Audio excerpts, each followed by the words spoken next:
Chers amis du Vaucluse, lors de l'assemblée générale de notre association qui vient d'avoir lieu à Carry-le-Louet, les différents représentants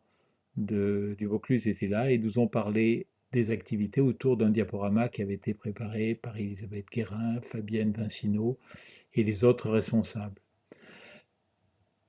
Nous avons tous admiré toutes les actions que vous avez faites et toute l'association se prépare à profiter du Vaucluse et de Vaison-la-Romaine puisque vous organisez les prochaines réunions franco-italiennes.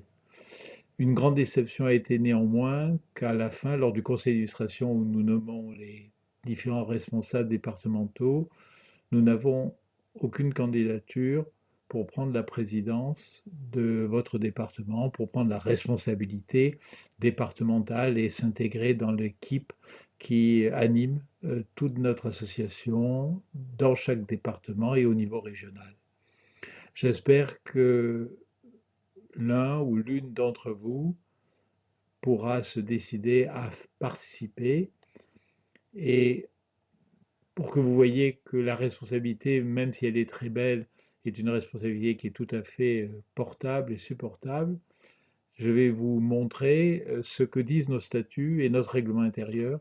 pour les responsabilités du président départemental.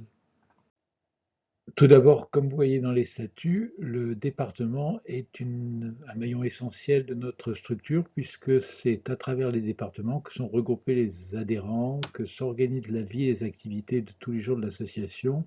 et que la représentation de l'association auprès des autorités se fait et qu'effectivement ces départements doivent être présidés par une personne qui est nommée, désignée par le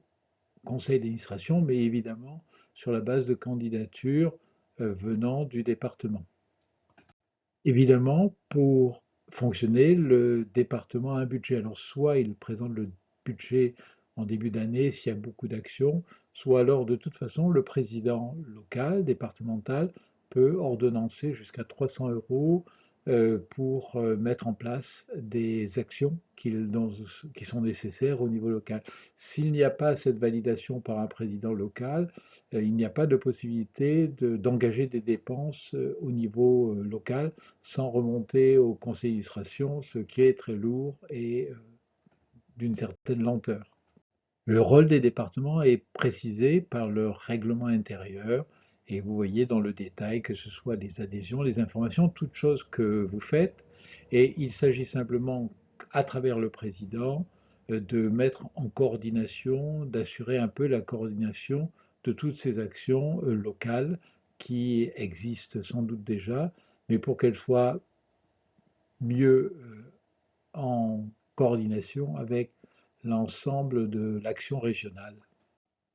Voilà pourquoi j'espère que l'un ou l'une d'entre vous, comme je l'ai dit, se présentera, fera part à nos administrateurs qui sont nombreux dans le Vaucluse du souhait d'animer cette équipe au niveau départemental. Et bien entendu, si la personne fait partie des administrateurs, il sera automatiquement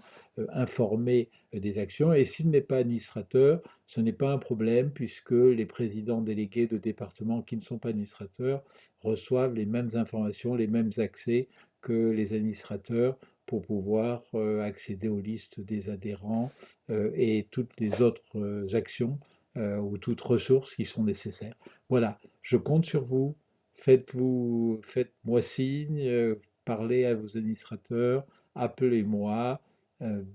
et nous serons heureux que le département puisse avoir une coordination, un coordinateur pour reprendre sa croissance. Merci, à bientôt, je compte sur vous, Ultreya.